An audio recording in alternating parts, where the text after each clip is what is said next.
room is quiet now.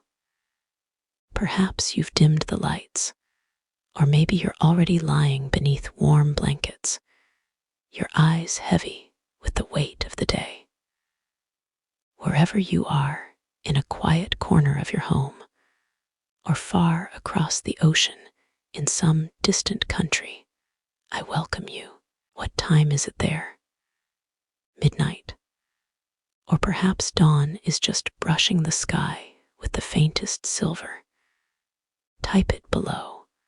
I'd love to know where in the world you're resting your head as we journey together.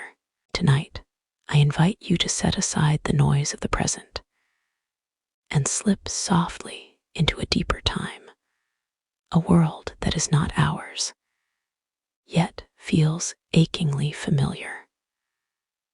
A world of tall towers and ruined kingdoms, of heroes, kings, and shadows older than memory. This is the ancient history of Middle-earth, the deep lore behind the Lord of the Rings. But this is not just a retelling of a story you know.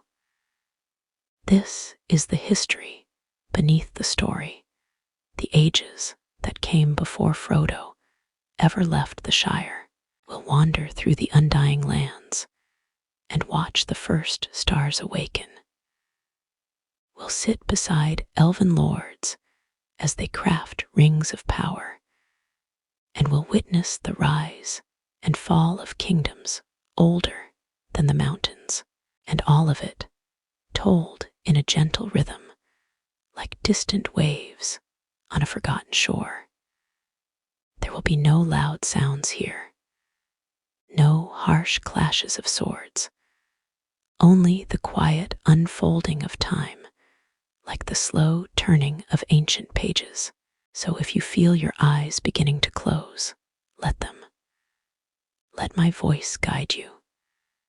And while the world outside may be hurried, here, within this tale, time is still. Let the past wash over you like a soft tide, and if sleep finds you, know that the story will carry on. And now, before we begin, I'd love to hear from you in the comments. Where are you listening from tonight? What time is it there? Are you cozy in bed or watching from a late-night desk with a flickering lamp? It helps me feel closer to each of you. Hello, my name is Sherry, and welcome to my channel. So let's begin. Before there was a world, before the mountains rose, before rivers flowed, before even the stars whispered light into the heavens, there was only the void, silent, still, endless, but not empty. Within that dark and formless place dwelled a presence beyond understanding, Eru, who is called Iluvatar. The One. He was not born, he was not shaped, he simply was, alone in the timeless dark. Yet even in that solitude, there stirred within him a will to create, not merely a world of form and light, but something greater, something musical, a harmony to echo through eternity. So Iluvatar brought forth from his thought the Ainur, the Holy Ones. They were the first beings, mighty spirits shaped of his own essence. Each was unique, yet bound together in their origin. To them, Iluvatar gave one great gift, music. He taught them to sing, but not as mortals do. Their voices were like the forging of stars, the winds across the deep, the golden threads of sunrise woven into sound. And when they sang together, their voices became a vast and intricate theme, a pattern deeper than language. It was not just a song, but a vision, a design for a world yet to be born. Iluvatar stood as the silent conductor, guiding them with thought alone. from him came the first great theme, a melody serene and powerful, flowing like water over stone. The Ainur wove their voices into it with awe and joy, building upon it with beauty and passion. But among them was one of surpassing power and pride. His name was Melkor. He had wandered the halls of Iluvatar's mind further than any other, seeking the flame imperishable, the secret fire from which true creation springs. He desired not merely to participate in the song, but to reshape it, to make it his own. And so, as the Ainur sang the first theme, Melkor introduced a discordant strain, his own voice, proud and loud, cutting across the harmony. It was bold and compelling, but it did not blend. It sought to dominate. Some Ainur wavered, turning to his melody. Others remained true to the original theme. A subtle war was born within the song, not of violence, but of intention. Harmony versus ego, order against chaos. Iluvatar did not silence Melkor. He allowed the discord to rise. And then, in reply, he introduced a second theme deeper, more sorrowful, yet filled with strength. It took Melkor's dissonance and wove around it, not destroying, but transforming. Still, Melkor defied it. He poured greater will into the song, and again the harmony was strained. Thunder roared, dissonance clashed with grace, but then Iluvatar rose, and with a single chord, vast, radiant, final, he ended the music. The Ainur fell silent. The echoes of their voices faded into the void, and there was only stillness once more. Then Iluvatar spoke, and his voice was not music, but truth. Behold your music. This is your creation. And before the eyes of the Ainur, Iluvatar revealed a vision like a tapestry woven of stars and time. They saw Arda, the world that was to be. Oceans swirling under moonlight, forests swaying in golden winds, the rising of mountains, the dancing of light on snow. They saw the children of Iluvatar elves and men walking the lands in distant ages. Some wept at the beauty, others stood in awe, for they saw that even Melkor's discord had been woven in, not erased, but reshaped, made part of something grander. From his darkness would rise light. From sorrow, strength. Melkor was enraged, but powerless before the deeper will of Iluvatar. Then the vision faded. The Ainur begged for it to be made real. And Iluvatar, in his final act of wonder, cast the flame imperishable into the void and said, "Let it be." Thus began the universe, the world that is. Many of the Ainur chose to descend into to help shape the world whose music they had sung. Those greatest among them became the valor, the powers of the world. Others became the Maiar, spirits of lesser, but still mighty nature.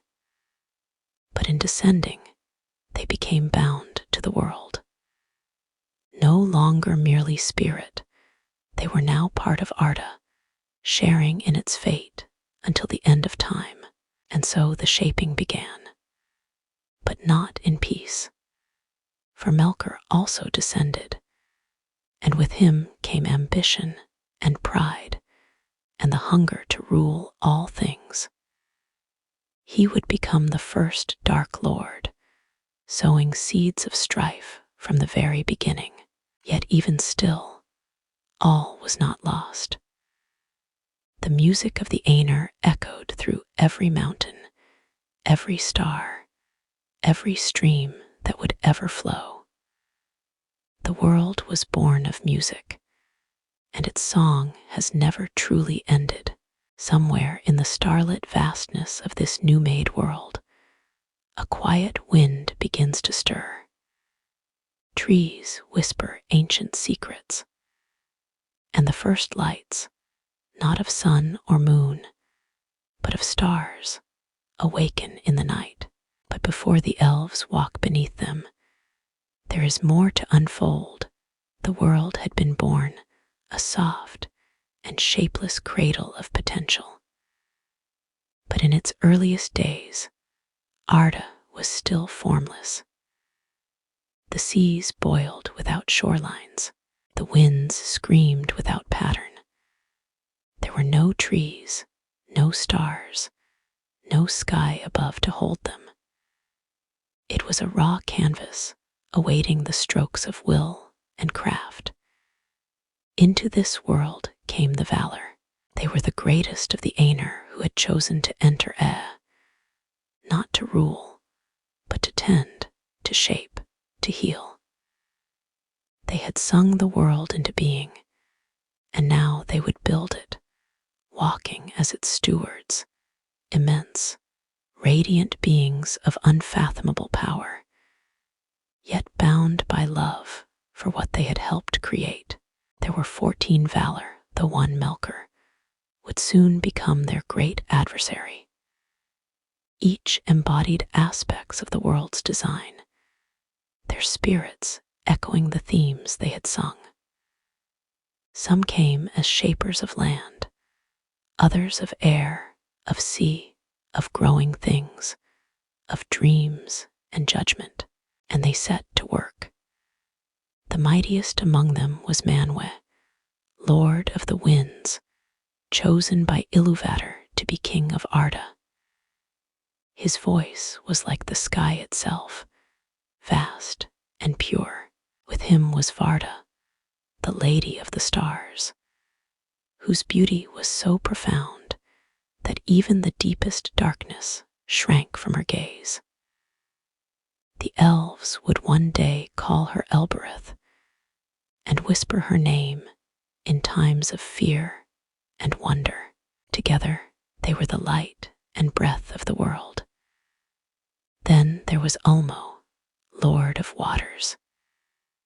He did not dwell in halls or cities, but moved always through the deeps of the world, oceans, rivers, rains, and springs. He was solitary, but wise beyond measure. And it was said that his music never ceased. It could still be heard in the sound of distant waves, in streams trickling over stones. Ale the smith was the maker of the bones of the earth, mountains, metals, jewels. From fire and stone, he crafted the foundations of the world. He was tireless, his spirit always seeking to shape and build, yet even he knew the danger of pride. For Melkor had once been his mirror, a fellow craftsman, but fallen into selfish desire. Yavanna, the giver of fruits, walked beside him. From her heart came all green things, trees, grasses, flowers, and harvest. Where she stepped, forests bloomed. She sang to the growing things, and they listened. There was Namo, later called Mandos, the keeper of the houses of the dead. He did not bring death, but kept its balance.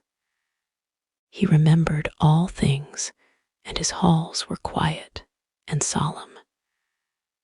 And Nienna, his sister, who wept for the sorrows of the world even before they came to pass. From her, compassion was born deep, enduring, wordless.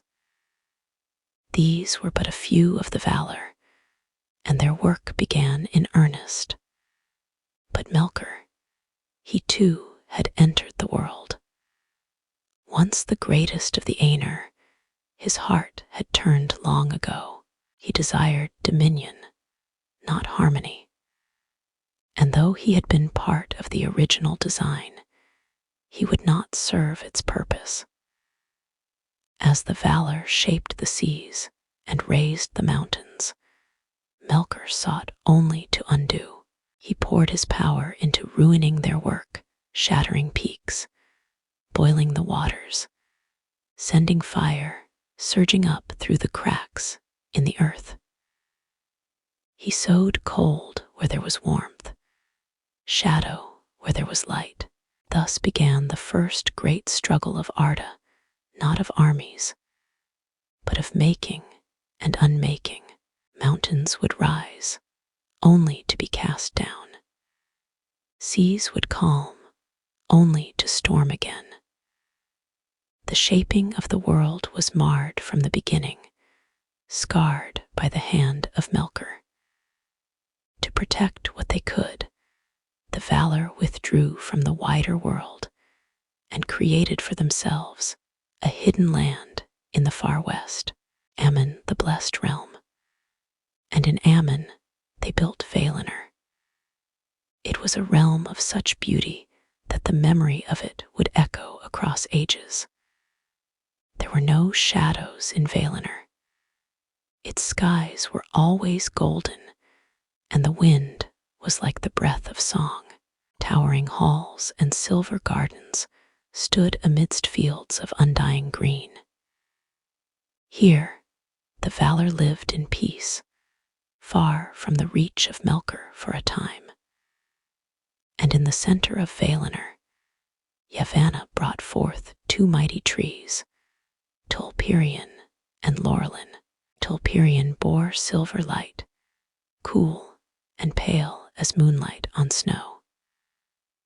Laurelin gave golden radiance, warm and rich like sunlight before dusk. From these trees came the first light of the world, their mingled glow flowing through the skies, casting Valinor in perpetual dawn and dusk. These were not mere trees, but living sources of light. And from their radiance, the days were measured in Valinor. The light of the trees was sacred. Even Melkor feared to approach them, but the wider world beyond Ammon still lay in twilight, untouched by sun or moon. The Valor had retreated, and Melkor crept across the lands of Middle-earth unchecked. He raised fortresses. He bred monstrous things in secret, and he corrupted many of the lesser spirits, the Maiar, who followed him out of fear or longing. Among them was a name that would one day chill the world, Sauron. And so, the balance of the world hung uncertain. In the west, Valinor gleamed in peace. In the east and middle lands, shadow grew. The children of Iluvatar, the elves and men, had not yet awakened. The world waited for them, like a stage set before the play. And the Valor watched, wondering whether to intervene, wondering if the beauty of their light would ever reach the distant shores of Middle-earth. But starlight was coming, and with it, the first stirring of something new. The world was ready for its first children to awaken beneath the stars, far beyond the golden light of Valinor. In the unguarded lands of the world, a terrible will moved like smoke through the valleys. It was unseen, but its presence was felt in the chill of the air, the trembling of trees, the silence of places where birds once sang. That will belonged to Melkor, once the mightiest of the Ainur. In the music before time, Melkor had been gifted with power unmatched. He had walked alone into the deep thoughts of Iluvatar and learned of flame, of cold, of motion, and silence. But instead of awe, what grew in Melkor's heart was hunger, a desire not to shape in harmony, but to create according to his own will. His pride was so vast, he believed he could become master of all, and when the world was made, he descended into it not as a steward, but as a conqueror in waiting. While the Valar built beauty in the west, Melkor turned east and north, where shadows reigned, and the world was yet unshaped.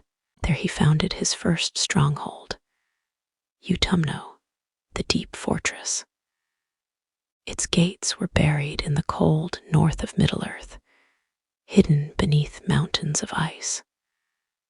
Within its halls, there was no light, only black flame, grinding iron, and unending cold. The very air in those halls was heavy with malice. It was there that Melkor gathered to him the lesser spirits, the Maiar, who were drawn to power, or deceived by promises of greatness. Some came out of fear, others out of ambition.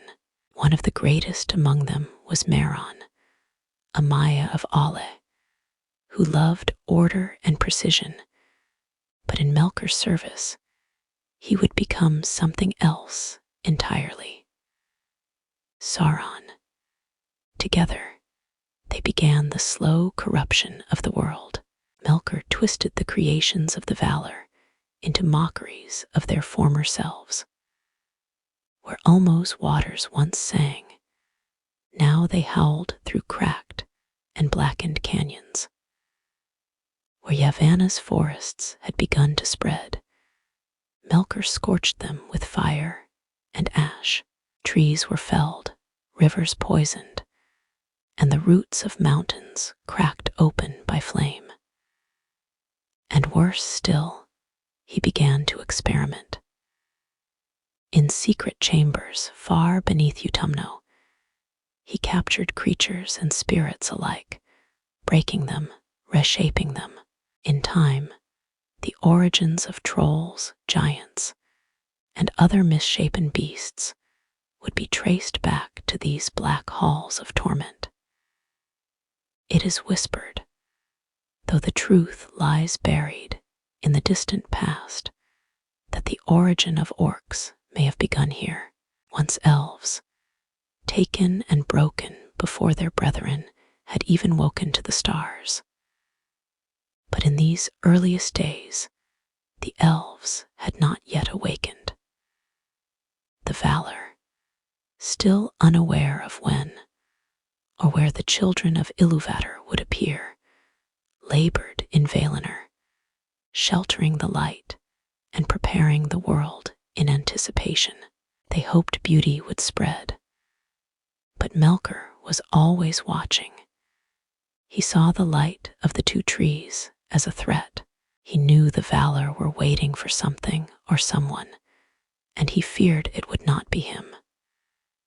In the silence of Utumno, his hatred deepened into something colder, older, and more patient. He would not strike yet, not until he was certain. Still, the Valar felt his presence. Though they had retreated to Ammon, they knew the harmony of the world had been marred. Stars dimmed in the far north. Strange beasts wandered the unshaped lands. The very music of Arda, the song that had once hummed in the wind and water, now carried sorrow in its echoes. Some of the Valar urged action. Tulkas, the warrior, strong and tireless, longed to hunt Melkor in the north and cast down Utumno with thunder. But others, like Manwë, sought to preserve what beauty remained. And so they waited. But even among the Valar, there was unease. Ale, the smith, restless in his craft, had secretly begun his own work. He forged his own children, eager to see life walk the world. They were the dwarves, strong, stubborn, unyielding. But Iluvatar, though not angered, made it clear, "They shall not walk before my children." So the dwarves slept, hidden away in stone halls beneath the earth, awaiting a time not yet written. Above, the world remained in twilight. No sun, no moon, only stars, and those only came because Varda, Lady of the Stars, at last saw the time was near. She went to the farthest reaches of the heavens and gathered the dew of silver light from Tolkien. With it she fashioned the stars, placing them with deliberate care across the sky. Each constellation was a beacon, a promise. And the greatest of these was Menelmacar, the swordsman of the sky, a sign that strife would come, but that hope would remain. And beneath that starlight, in a quiet glade untouched by shadow, the elves awoke. The firstborn children of Iluvatar opened their eyes beneath the stars, not the trees, not the sun. Their first sight was of the heavens, shimmering above still waters and starlit hills. They called themselves the Quendi, those who speak, for they were the first to give voice to thought. But Melkor, he heard that whisper, and he moved swiftly, long before the valor even knew the elves had awakened. In shadow and silence, he crept south from Utumno, sending dark things into the night, watchers, hunters. Some elves vanished, never to return. Others saw flickers of red flame in the trees, or heard foul whispers in the dark. The elves became afraid. Thus, from their very beginnings, fear was planted into their hearts, not by Iluvatar, not by fate, but by Melkor. His shadow had reached them first. And now, in Valinor, the Valor heard whispers carried on the winds of Ulmo. A great moment had come. The firstborn were walking beneath the stars, but they were not alone in the dark. The Valor could wait no longer. There is a silence that exists only in the earliest dawn of a world, the stillness before names are spoken, before footsteps mark the soil, when even the wind seems unsure of its path. It was in such a silence that the elves awoke. The stars shimmered above a lake called Cuvenen, the water of awakening, where silver light danced upon dark water. The grass there was soft, untouched. No beasts disturbed the peace, and the trees stood still, listening as though the world itself was holding its breath. And on that quiet shore, one by one, the firstborn stirred. They did not come from womb or cradle, but from thought, shaped in secret by Iluvatar himself, beyond even the knowledge of the Valor. They woke fully formed, in pairs, in trios, in quiet family groups. Eyes wide with wonder, ears tilted to hear the music of water lapping gently on the lake's edge. Fingers brushing leaves that no one had ever touched. They were the Quendi, those who speak, for they alone had the gift of speech in those days. Their language was beautiful from the start, flowing like river speech, woven with subtle tones and breathy elegance. They spoke of the stars, for it was the stars that watched over their awakening. The elves loved them from the beginning, and their hearts were drawn especially to the brightest lights in the sky. Some would later say the stars whispered to them. Others believed the stars were memories of the music from before the world. The elves were tall, graceful, lithe. Their eyes shone with starlight. Their minds were swift, and their spirits deep, so deep that they often stood still for long moments, simply listening to the world around them. But they were not alone for long. Melkor had already sent dark things to haunt the eastern lands. Creatures without names, born of flame and shadow, stalked the forests and moors near Cuvanen. Some elves vanished into the trees and were never seen again. Others reported strange shapes in the night, tall and twisted, watching from afar. And so fear crept in early. The Quendi began to speak of a shadow they did not understand. Some believed it was the land itself testing them. Others, more cautious, wondered if the world was broken from the start. Still, they built no cities, no walls. They were too new, too enthralled by wonder. They sang under the stars. They told stories to one another that came from no experience, only from dreams. They gave names to rivers, to stones, to the wind. And in time, the Valar learned of them. Ulmo, Lord of Waters, heard their voices echoing across the surface of the lake. Their songs touched his spirit, and he carried the sound back to Manwë, who sat upon the high throne of Tanaquetil in Valinor. The Valar were astonished. They had waited so long, wondering when Iluvatar's children would awaken. Now they had, and already the shadow of Melkor was near. A council was held in the Ring of Doom, beneath the light of the two trees. It was decided the elves must be protected. The Valar would go to war. Tulkas rose with joy, for he had longed to face Melkor again.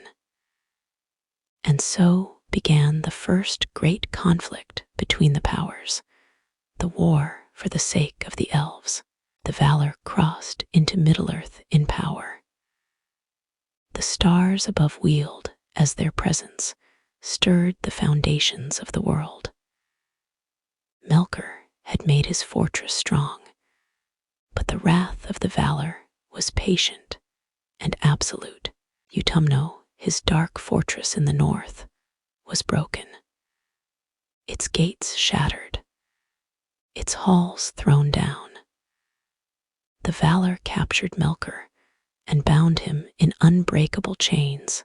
Anginor, they were called, and he was brought in disgrace to Valinor.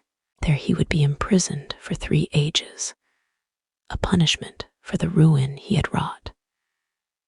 And with his fall, a strange peace settled across the world. Dark creatures fled and scattered. Forests grew where once there had been only ash, and for the first time, the elves were able to walk freely under the stars without fear. But the Valar were not content to leave them wandering. In the stillness after the war, Orome, the huntsman of the Valar, rode often through the lands of Middle-earth. It was he who first met the elves face to face. They were afraid at first. His power was great, and his appearance godlike, but his voice was gentle.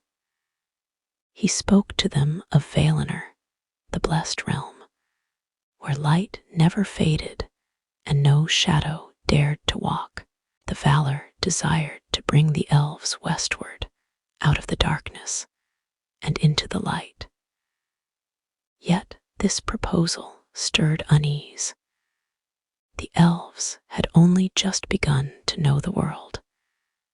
Many feared to leave the land of their awakening, the shores of Cuvanen, the only home they had ever known. Some remembered the creatures that had stolen into the night and wondered, what if Orome was another such deceiver? Still, a group of ambassadors was chosen. 3 elves, Ingwe, Finwe, and Elwe, traveled with Orome to Valinor, where they beheld the light of the 2 trees and stood in awe. They returned changed, eyes brighter, speech more refined, and their words were filled with longing. A great choice now lay before the elves, to go west, into the light of the Valar, or to remain in the lands they knew. Thus, the great journey began, but not all would complete it. Some would turn aside, some would disappear, others would fall behind and never catch up. The elves would be divided not by hatred, but by choice, by fear, and by the pull of memory. The world had opened before them, but with it came paths that would never cross again. And now, the elves begin their long march toward a golden land they cannot yet imagine. But in the distance, something stirs in the dark once more. Chains cannot hold shadow forever. In the blessed realm of Valinor, where the silver light of Tolkien and the golden radiance of Laurelin mingled over fields and white towers, the elves who had accepted the call of the Valar dwelled in peace. They were known as the Eldar, and among them, the greatest were the Noldor, the deep elves, wise in craft and speech. And among the Noldor, none was greater than Finwe, the High King, who had led his people across the world into the light of the trees. To Finwe was born a son, one unlike any who had come before. He was named Fëanor. In the tongue of the elves, his name meant spirit of fire. And fire, he was brilliant, fierce, unstoppable. From the very moment of his birth, Fëanor burned with a flame that others could only glimpse. He learned the arts of craft from Alle, the great smith of the Valar, and soon surpassed even his teacher in subtlety and invention. He shaped words and symbols of power, tools of surpassing beauty, and gems that caught the light in impossible ways. But it was not merely skill that marked him, it was his will. Strong, unbending, and proud, Fëanor loved deeply, but not always wisely. His devotion to his father Finwe was absolute, but he scorned his half-brothers, Fingolfin and Finarfin, born of Finwe's second marriage after the death of Fëanor's mother, Miriel. Her spirit had departed after his birth. For such was the force of Fëanor that even her life was drained in bringing him into the world. He was, quite literally, too much for the world to bear, and in the fullness of time, Fëanor accomplished a wonder that none had imagined possible. He captured the light of the 2 trees, the mingled radiance of Tolkien and Laurelin, and bound it into 3 perfect gems. They were called the Silmarils, not merely jewels, but vessels of light, living, radiant, untouchable. They glowed with the purity of creation itself. Even the Valar stood in awe of them. Some whispered that in their depths could be seen echoes of the music that had shaped the world, but Ainur shared them with no one. He treasured the Silmarils above all else, above friendship, above family, above the will of the Valar. He kept them secret, and his pride in them grew like a second fire in his heart, brilliant, blinding, and consuming. And far away, in the hidden halls of Mandos, the dark Vala Melkur, now released after his long imprisonment, watched and listened. For the Valar, in their mercy, had allowed Melkur to walk free once more. Under the watchful eye of Manwë, he came before them cloaked in humility and fair words. He spoke of regret, of wisdom learned in darkness, and they believed him. But in truth, his heart was unchanged. He looked upon the growing kingdoms of the Elves, and the light of the trees, and the pride of Ainur, and he saw the seeds of ruin ready to blossom.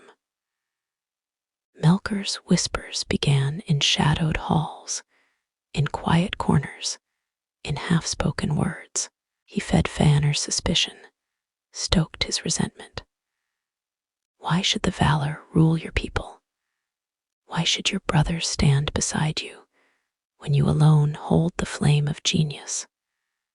Why should you not return to Middle-earth and rule a kingdom of your own with the Silmarils on your brow? Ainur listened. He grew restless, cold, and brooding. He began to speak openly of rebellion, of the weakness of the Valar, and the chains they placed upon the Noldor. Then came the breaking point.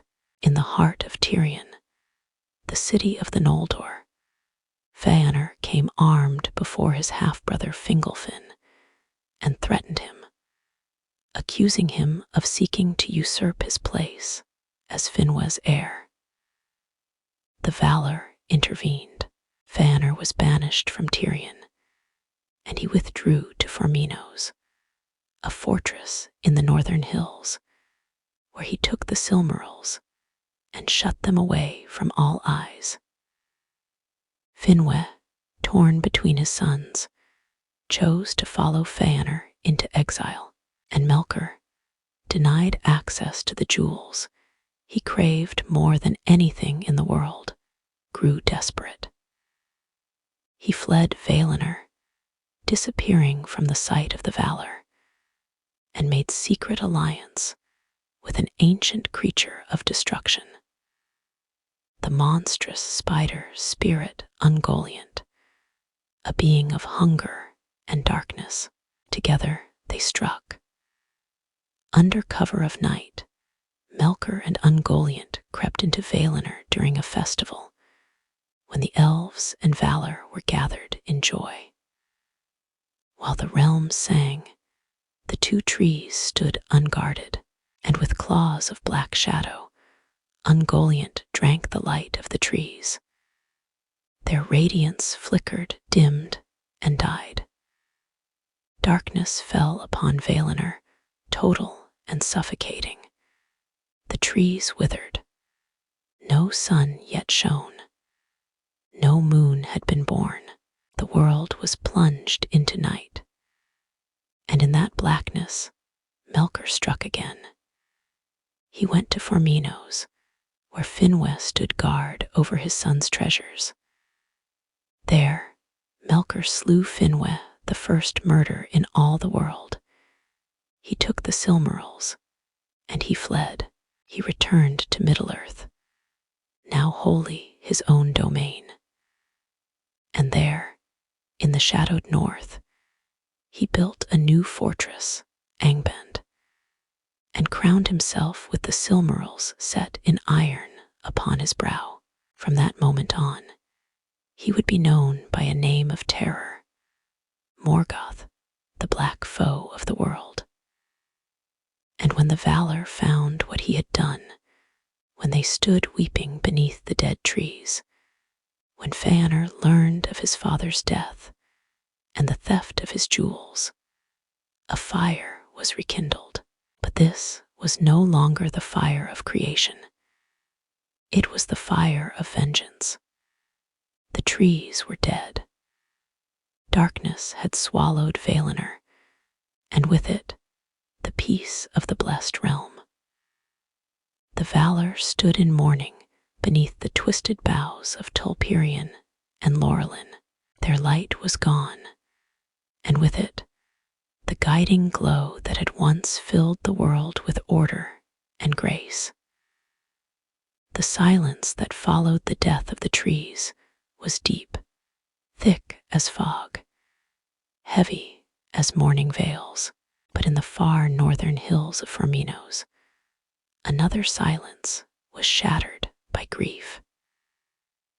Fëanor stood above the broken body of his father, Finwë, who had been slain alone in defense of the Silmarils, and those jewels, his life's masterpiece, the burning beauty of his soul, were gone, stolen by the one he hated most, by Morgoth. That name he now gave to Melkor in full fury, casting aside the name of the once glorious Vala, and naming him forever Morgoth Boglir, the Black Enemy. But it was not only grief that burned in Fëanor's heart, it was rage. And from rage, a new fire was born, more terrible than any he had ever kindled with hammer and flame. Fëanor called the Noldor to him, and there, beneath the darkened skies, in the city of Tirion, lit only by starlight and torches, he gave a speech that would echo through all the ages of the world. He spoke of Morgoth's treachery, of the death of Finwë, of the lies of the Valor, who had offered safety but failed to protect. He spoke of the Silmarils, his Silmarils, now held in defilement by the enemy.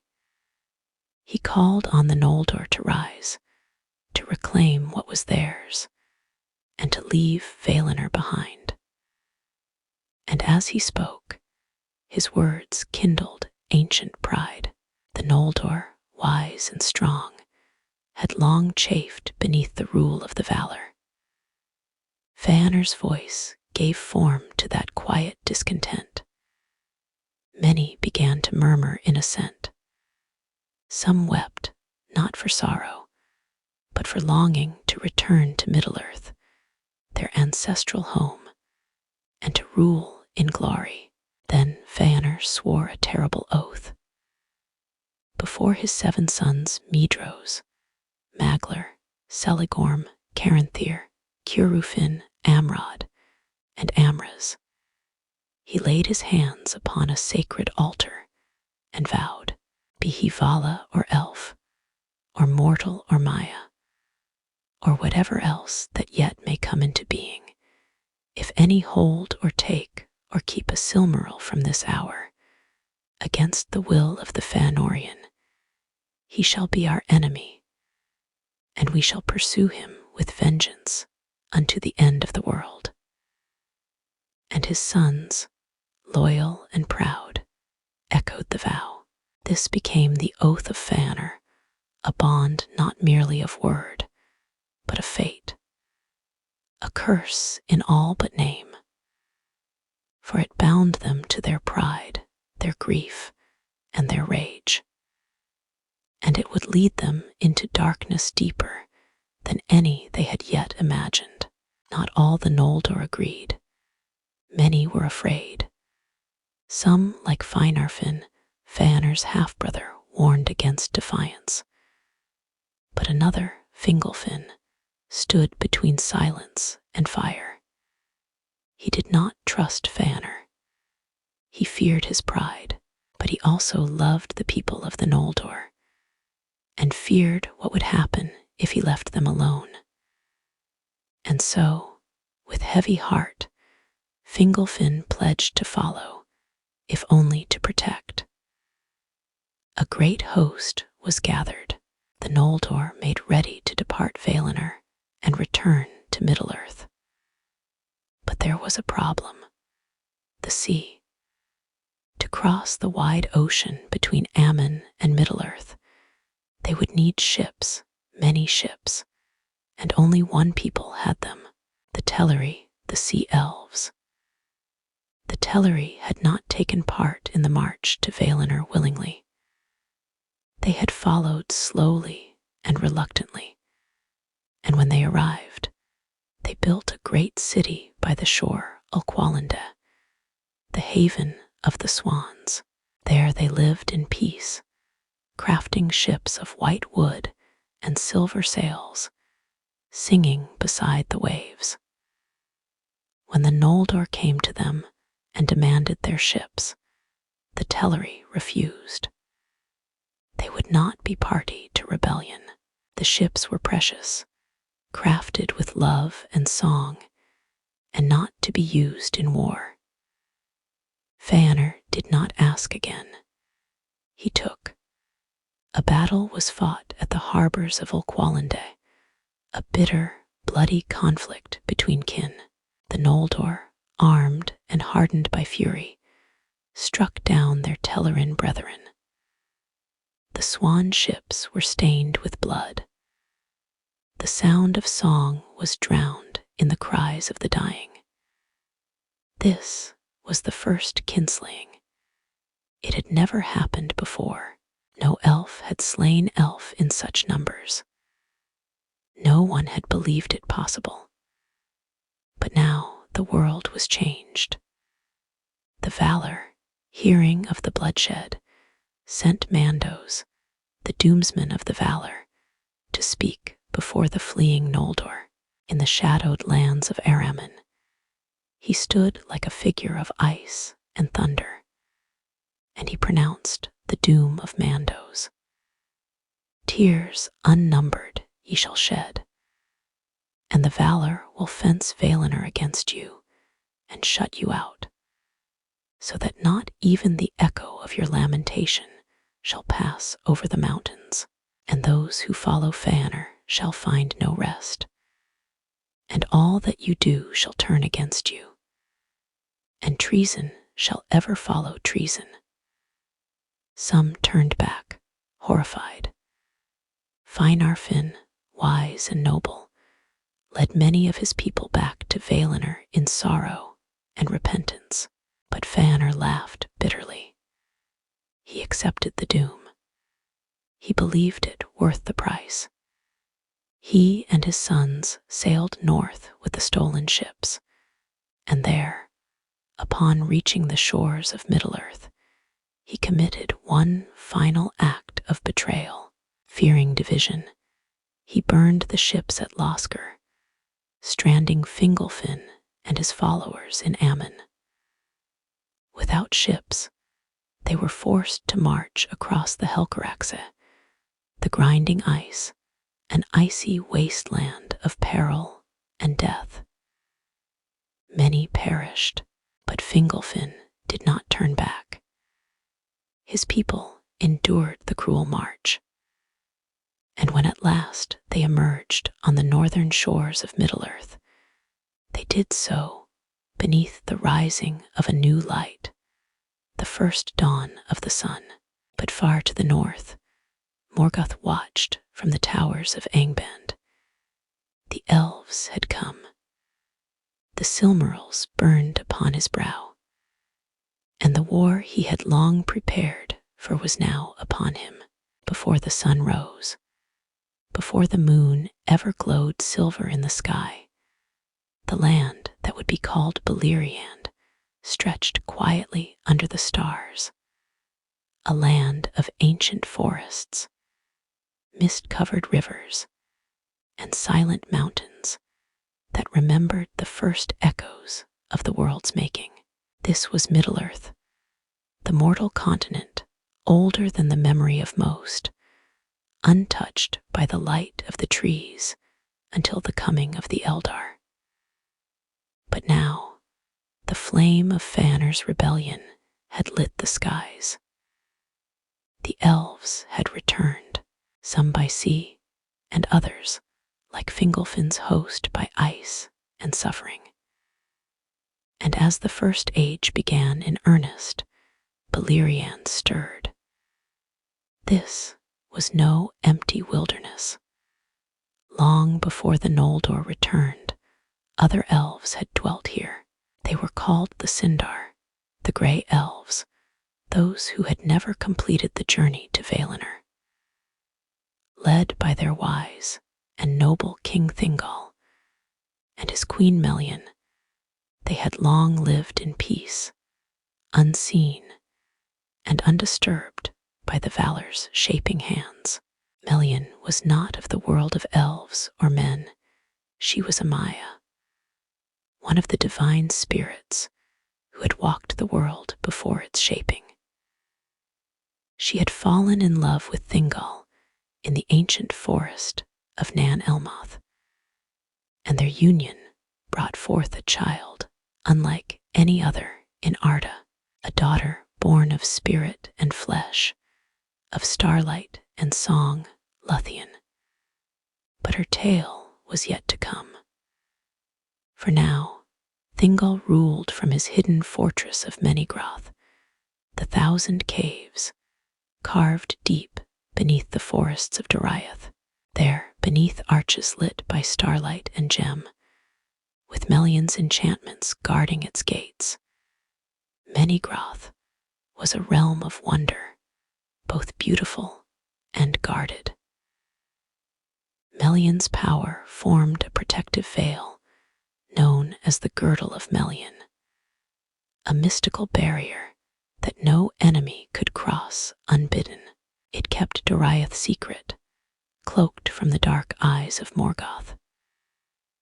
Elsewhere, the Sindar and their cousins, the Lakewendi or Green Elves, wandered the forests and river valleys. They sang to the trees, remembered the stars, and lived quietly.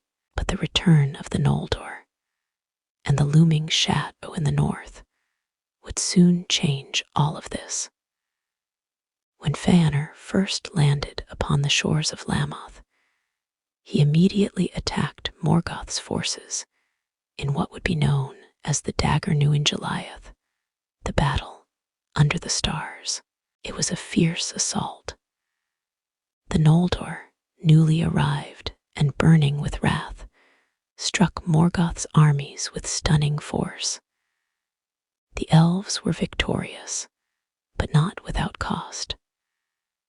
Fëanor, driven by his rage, pursued too far. Deep into the north, he chased the retreating foes, seeking Morgoth himself. But there, near the gates of Angband, he was ambushed by Balrogs, fiery spirits of shadow, servants of Morgoth. Fëanor, mighty though he was, could not stand alone. He fell, mortally wounded, and with his dying breath, he looked toward Angband and cursed Morgoth, declaring that his spirit would never rest until the Silmarils were reclaimed. His sons took up his vow, but the fire of their father had already begun to consume them from within. As the sun finally rose over Middle-earth for the first time, and the First Age dawned, the landscape of Beleriand began to change forever. The sons of Fëanor and the followers of Fingolfin spread across the land, seeking strongholds and realms to claim. In the far east, Medros, the eldest of Fëanor's sons, took up a watchful post upon Himring, a high hill that would become a key bastion against Morgoth's northern threat. Though scarred by guilt and sorrow, Medros would soon prove to be more noble and wise than his father had ever allowed him to be. To the west, Fingolfin and his sons Fingon, and Turgon, settled the lands of Hithlum near the icy coast, where tall mountains shielded the valleys and cold winds whispered over dark lakes. There, in the hidden vale of Nevrast, Turgon would later build a dream, a city of peace, beauty, and secrecy. But that tale, too, lies ahead. Further south, Finrod Felagund, beloved son of Finarfin and friend to all, journeyed with his people and discovered caves beside the river Narog. Guided by dreams and by the music of water, he began the construction of a hidden realm, Nargothrond. It would become a beacon of hope and wisdom, a stronghold that would shape the fate of both elves and men. To Finrod came also dwarves, the Nogrim, who had crossed the blue mountains from lands farther east. They were the masters of stone and craft, and Finrod gave them friendship. In return, they helped build the deep halls of Nargothrond, linking the fates of elves and dwarves more closely than ever before. Elsewhere, other Noldor carved their realms Caranthir in the wilds of Thargelion, Curufin and Celigorm near the shadowed woods of Torim Duinath. And so, the map of Beleriand began to take form, a tapestry of mountains, rivers, and hidden cities, of alliances and watchful peace, of dreams woven in defiance of the darkness. But in the far north, Morgoth still ruled. His fortress of Angband was rebuilt, vast and terrible, beneath the triple peaks of Thangorodrim. The fires of his forges never slept. Orcs multiplied in dark pits. Dragons stirred in the deeps, and the iron crown upon Morgoth's head blazed with the light of the stolen Silmarils. From this dark throne, he cast his malice across Beleriand. Yet, for a time, he held back. The Noldor, united in their early strength, formed a siege around Angband. They built towers and forts, forming a vast barrier called the Siege of Angband. For nearly 400 years, there was a tense and watchful peace. Morgoth's strength was locked behind his walls, and the elves ruled free. It was an age of fragile hope, where love could blossom, where friendships formed between houses, and where even the stars seemed to shine brighter. But it would not last. For hidden in the depths of Angband, Morgoth prepared a storm unlike any the world had seen, a wave of fire and ruin that would burn the hopes of the Eldar and shake the very bones of the earth.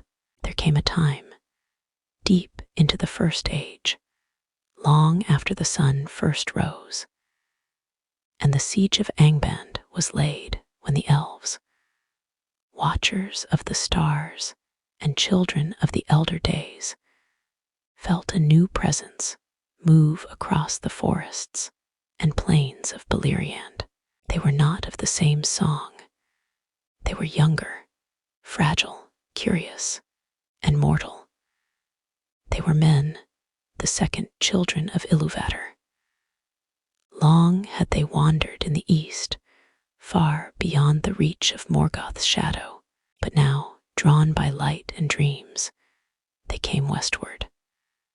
Quietly at first, in scattered clans and families, through wooded hills and across misty rivers. Their arrival was like the scent of rain on dry earth, unexpected, unfamiliar, but full of a deep and ancient promise, unlike the elves, who had awoken beside the waters of Cuvinin and seen the stars from their first breath. Men were born into the warmth of the sun, and with it came something entirely new to the world: mortality. The elves, eternal and unaging, looked upon men with both wonder and sorrow. For they saw the gift of men, their swift passing from the world, as both a mystery and a burden. To some elves, men were like flickering candles in the night, burning bright, but for too short a time. Yet to others, especially the wise among the Noldor, men were seen not as lesser beings, but as kindred spirits, for they too were shaped by Ilúvatar. And in them burned a hunger for truth, for freedom, and for greatness. The first of these mortal wanderers to encounter the elves were the House of Bear, the House of Haleth, and the House of Hador, three great tribes whose names would echo across the histories of Middle-earth. The House of Bear was noble and loyal, led by Bear the Old, a man of great wisdom and humility. He and his people were the first to offer service to the elves, and they came to love Finrod Felagund, Lord of Nargothrond, who had wandered into their camp in disguise. Finrod, hearing their strange tongue, was struck by a sudden vision, a glimpse of the future, of sorrow and triumph bound together. In that moment, a bond was formed. Finrod revealed himself, and the people of Bear bowed to him in awe, calling him Nom, meaning wisdom. He became their teacher, their friend, and their protector. So great was their friendship that Finrod gave up his tower of Minas Tirith on the island of Tall Sirion, gifting it to the House of Bear, and placing trust in their stewardship. The second tribe, the House of Haleth, was proud and fierce. Led by Haleth, the daughter of Halded, they were a people of endurance, hardened by long marches and constant danger. Unlike Bear's folk, they did not eagerly bend the knee to elven lords.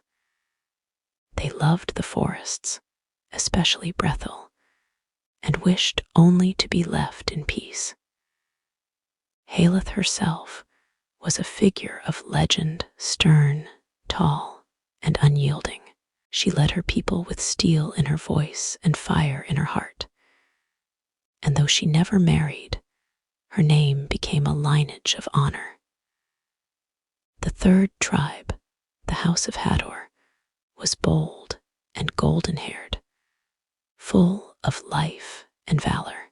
Under Marach, and later Hador Lorindal, they allied themselves with the House of Fingolfin and became the mightiest of the Edain in war.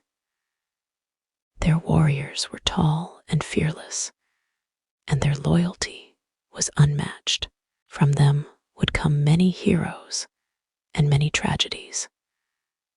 Though Morgoth still lingered in the north, bound behind the siege of Angband, his spies and shadows reached far. He watched the coming of men with unease. He had not shaped them.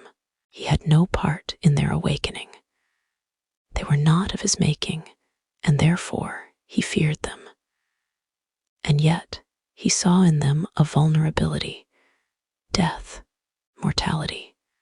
To Morgoth, death was a flaw to exploit. He whispered lies into the ears of men who lingered in the east. He bred fear, ambition, and despair.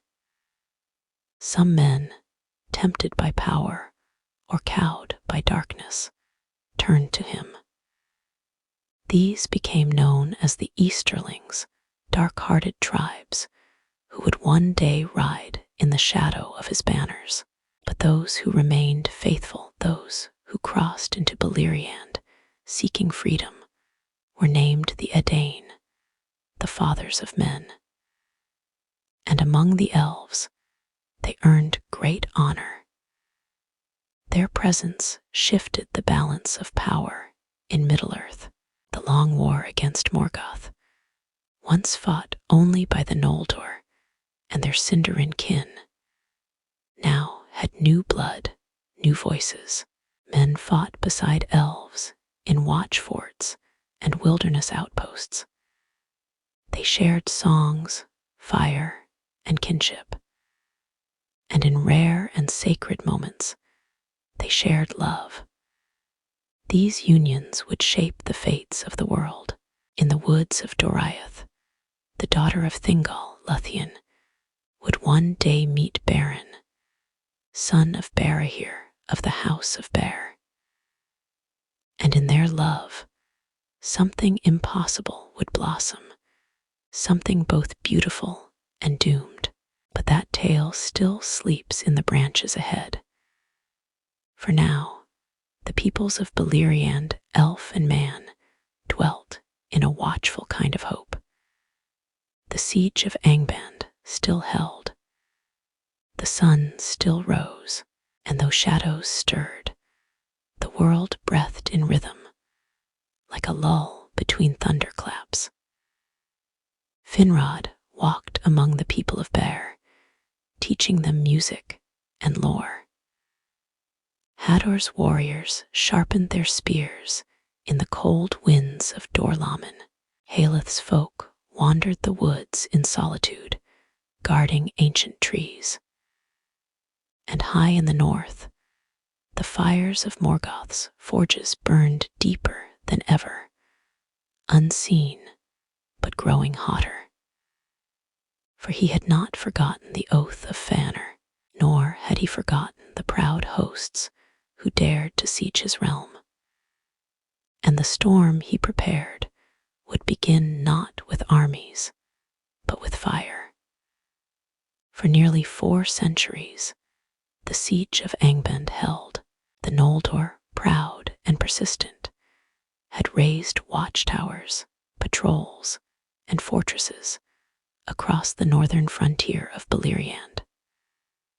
From the fortress of Himring under Midros to the hills of Dorthonion held by the House of Bear, from Minas Tirith on tall Sirion to the highlands of Hithlum, where Fingolfin reigned, the Eldar and Edain stood vigilant, and though Morgoth, dark lord of Angband, remained silent behind his gates, none who knew him truly believed that silence would last.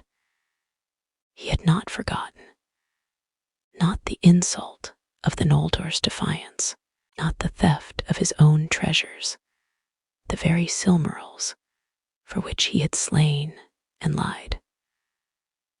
Not the long humiliation of being trapped in his northern fastness, while elves prospered in the light of a world he had once ruled alone in darkness. He had waited, and beneath Thangorodrim he prepared. His forges never ceased their black rhythm.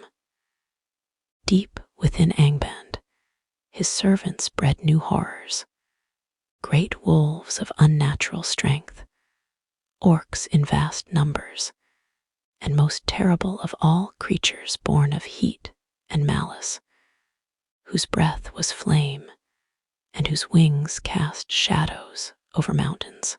Dragons. Chief among them was one Morgoth had long nourished in secret, Glorung, the father of dragons. In the long silence of the siege, Glorung grew, no longer a hatchling crawling from the pits, but now vast, armored, cruel, and cunning.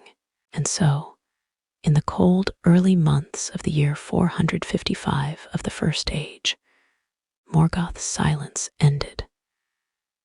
The siege was shattered in a single, apocalyptic day.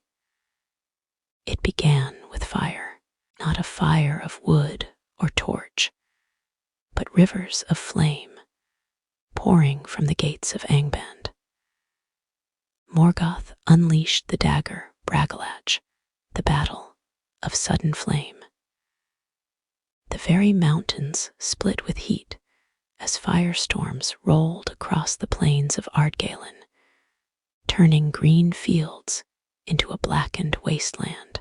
What had once been fertile lands where elves and men had held strong became a desolation, renamed Anfaglyth, the gasping dust.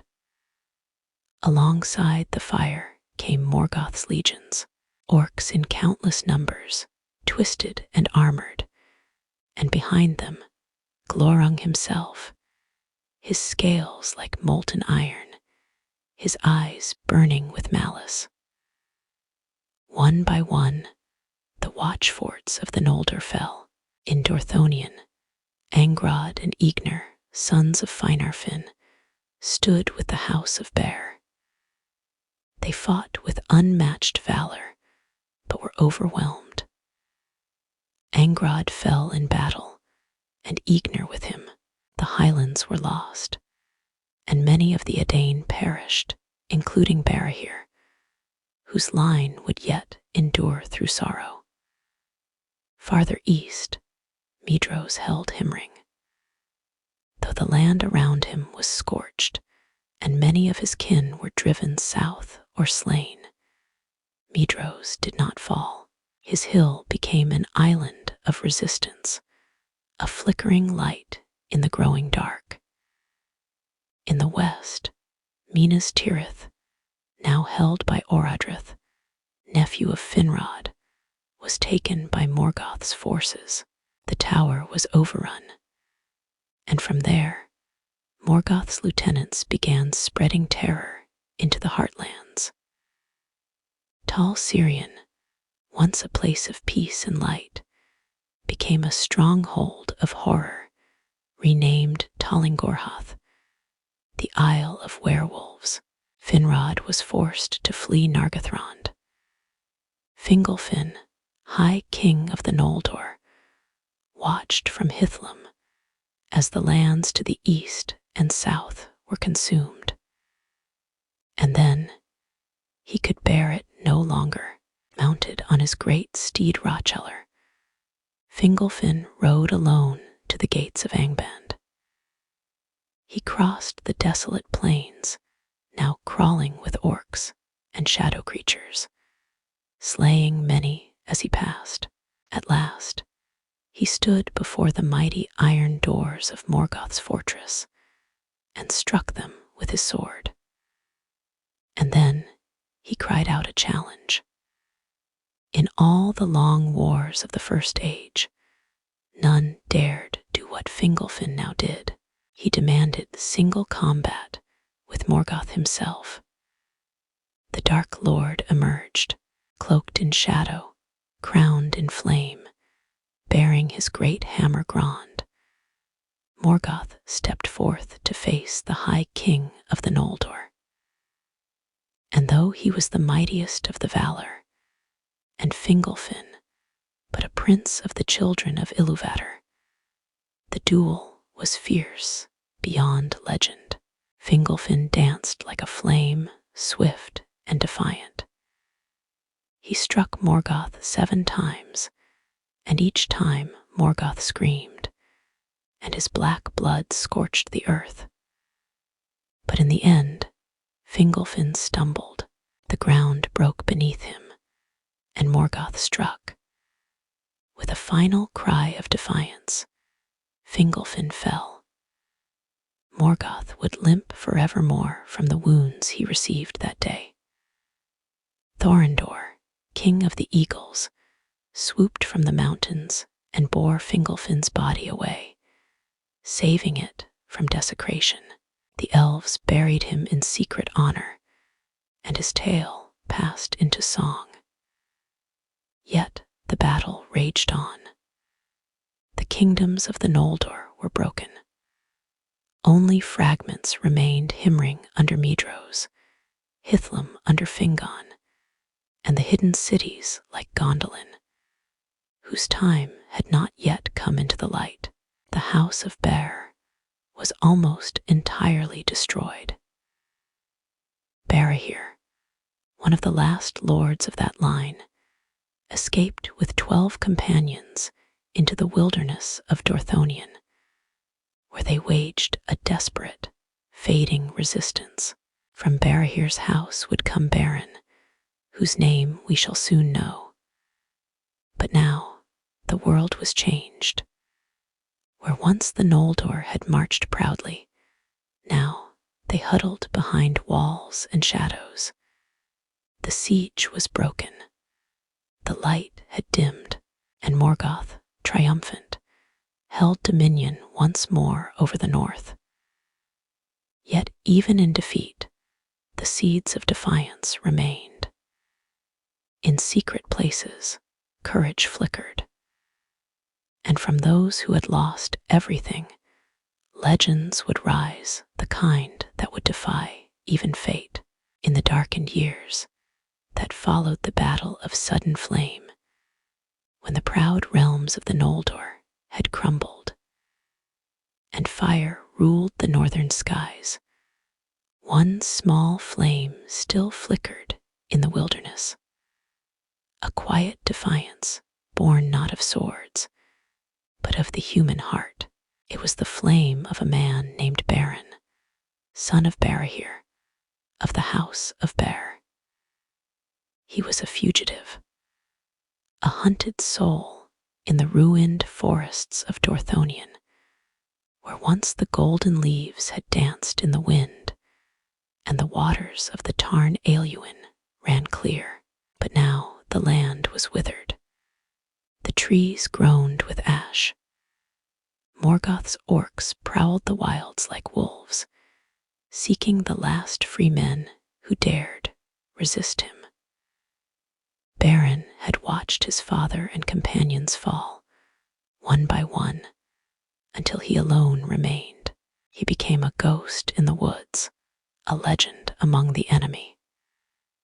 Tales whispered of a man whose bow never missed, whose blade gleamed like moonlight, and who passed unseen even in the thickest dark. They called him a shadow of vengeance, a curse to the servants of Morgoth.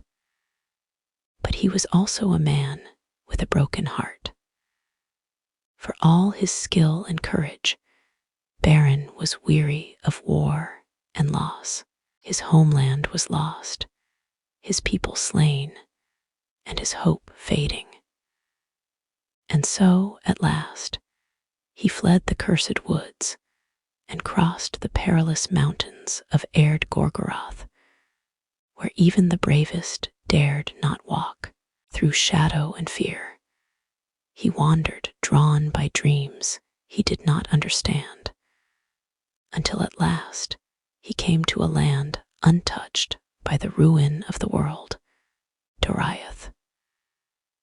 The hidden kingdom of Thingol, Elven king of the Sindar, lay wrapped in enchantment, a great girdle of unseen power, woven by Melian the Maya, surrounded its borders. Few mortals could pass it. Fewer still could survive the crossing. But Beren did. No one knew how. Perhaps Iluvatar guided him. Perhaps fate, as deep and old as the stars, had already woven his path. For in the heart of the forest, beneath the moonlight and the whispering trees of Neldoreth, he beheld a vision. She danced. Her hair was dark as twilight, her eyes full of ancient stars, her voice like water over stone. She was Luthien, daughter of Thingol and Melian, the most beautiful being ever to walk the mortal world. In the Elvish tongue, she was called Tinuvil, the nightingale. And in that moment, Beren forgot all pain, all hunger, all fear. He fell in love. When she vanished into the trees, he followed her like a dream, and in time she saw him not as a mortal intruder, but as one who carried sorrow and courage in equal measure. Lúthien, too, began to love, but love in Middle-earth was never free of cost. When Beren came before King Thingol to ask for her hand, the hall fell silent, for never before had a mortal dared such a request. Elves were eternal beyond the circles of the world. Men were doomed to die. Their unions were rare and dangerous. Thingol's pride was great, and though he did not slay Beren, he gave him a task so impossible, so cruel in its design, that he might die in the attempt, and thus rid the king of this mortal suitor. He said, "Bring me a Silmaril from the iron crown of Morgoth. Then, and only then, shall you have my daughter's hand." A Silmaril, one of the 3 sacred jewels crafted by Fëanor, stolen by Morgoth and set in his crown. No elf, no army, no power in Beleriand had ever retrieved one. Even to approach Morgoth was to court death itself. But Beren bowed his head. He accepted, not for pride, not for glory, but because he loved her, and so began a journey that would pass into legend. Beren left Doriath and made his way to Nargothrond, where his friend Finrod Felagund ruled.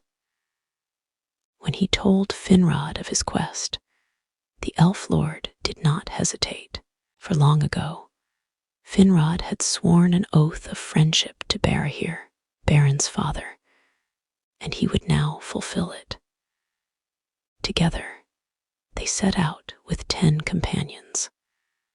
But Morgoth's spies were many, and on the road they were captured by Sauron, the Dark Lieutenant of Angband. In the dungeons of Talingorhoth, Finrod and Beren were cast into chains. One by one, their companions were slain by werewolves. At last, when only Beren remained, Finrod broke his bonds and slew the beast that came for Beren.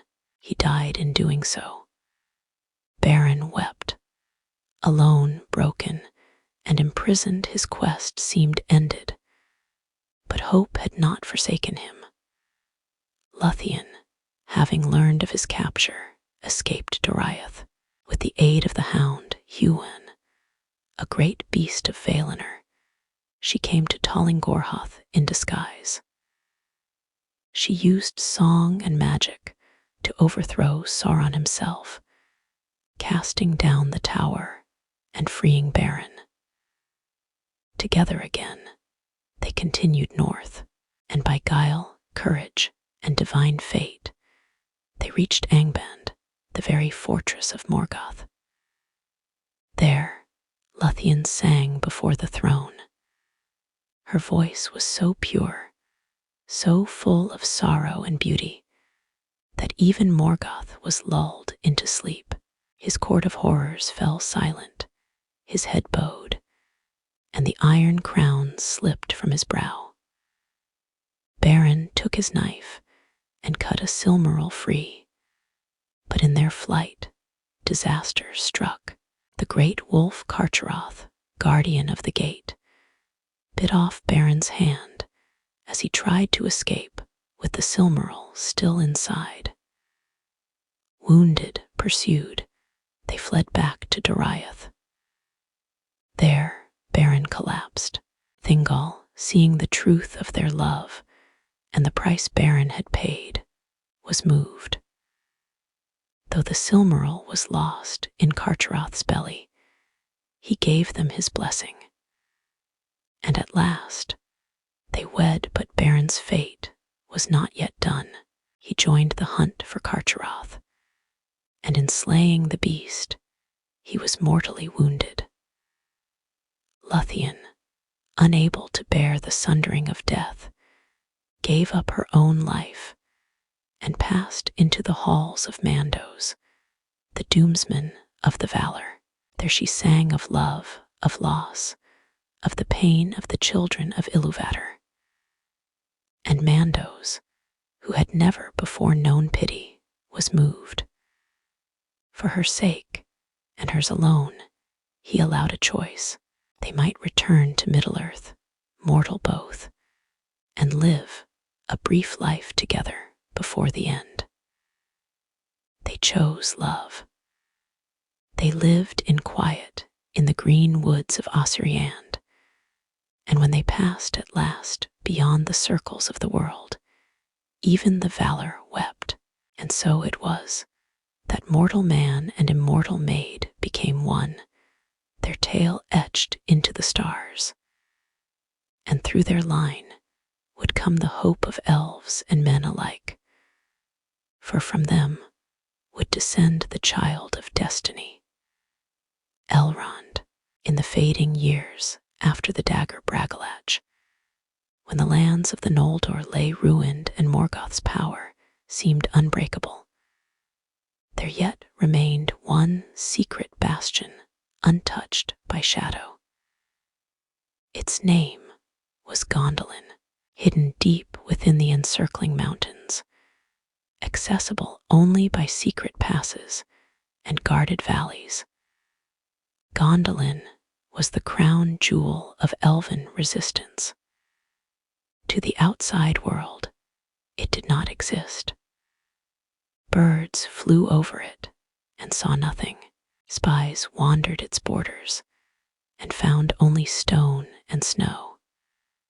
And within it, a dream endured. Built by Turgon, son of Fingolfin and now king of the Noldor, Gondolin was a city of white marble, of soaring towers and silver fountains. It was shaped in the likeness of Tirion upon Tuna, the ancient city of Valinor, crafted in memory of the light now lost. Its streets sang with beauty. Its people, though hidden, were proud, fierce, and loyal. The city was a beacon, a last vestige of the glory that once was, now wrapped in enchantments and silence. And Turgon ruled it with wisdom and solitude. He had built Gondolin in secret after receiving a vision from Ulmo, Lord of Waters, who warned him that only in secrecy could any remnant of the elves hope to survive the wrath of Morgoth. Thus Turgon sealed the gates. None could enter. Few could leave. For many long years, Gondolin flourished. It was a haven in the chaos of Beleriand, a city untouched, unspoiled, and unyielding. But nothing in Middle-earth remained hidden forever. The tale of Gondolin's fall does not begin with armies, nor with fire or steel. It begins with a man. J.R.R, son of Huer, was of the house of Hador, the same mortal line as Beren. Orphaned by war, he wandered the wilderness alone until Ulmo himself appeared to him, rising from the sea in terrible splendor. The Vala spoke not to Elf nor Maya, but to J.R.R. He gave the man a command: find Gondolin and carry a warning. So J.R.R traveled far and endured much. And at last, guided by the Vala's signs and the help of Forinwe, a survivor of a lost elven ship, he found the secret way through the encircling mountains. He stood before Gondolin's gates and was brought into the presence of Turgon. And there, something strange occurred, for though Turgon had sealed his city against all beyond its walls, he saw in J.R.R the hand of fate. He listened to the mortals' words. And more than that, he honored them. J.R.R was granted a place in Gondolin, not as a guest, but as a lord. He dwelled there for many years, and in that time he fell in love with Idril Celebrindle, Turgon's daughter, the fairest of the Noldor, still living in Middle-earth. To many, their love seemed impossible.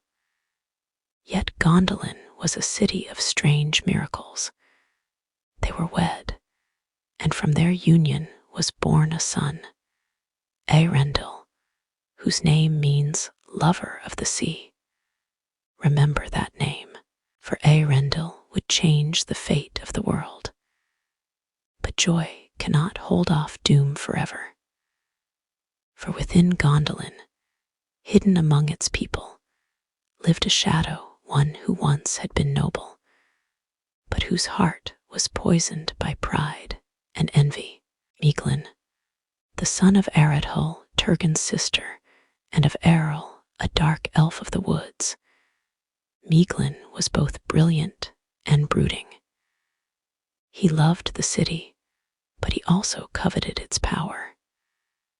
And more dangerously still, he loved Idril, but Idril did not love him. She loved J.R.R.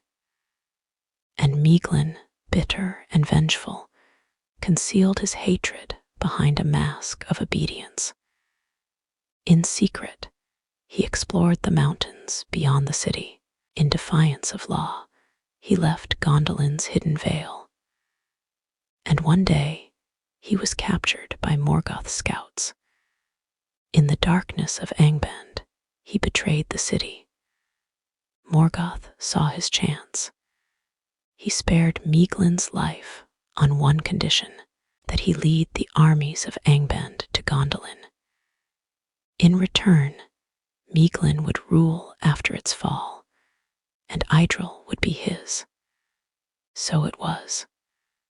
Morgoth prepared in silence, as he had before the sudden flame, and when the time was right, his legions moved like shadow through the mountains. Drakes, Balrogs, orcs without number. They came upon Gondolin in the height of summer, during the festival of the Gates of Summer, when the people danced and sang beneath the stars. The attack was swift and merciless. Fire fell from the skies. The towers of marble cracked. The fountains boiled away.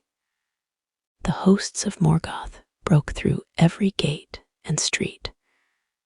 Balrogs struck down even the mightiest warriors. Dragons crushed the walls with terrible flame. Yet Gondolin did not fall without a fight. The House of the Hammer of Wrath led a charge into the enemy's center.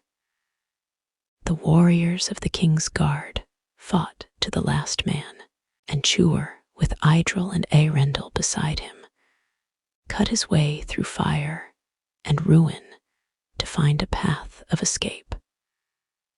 For Idril, wise and farsighted, had built a secret tunnel, known only to a few.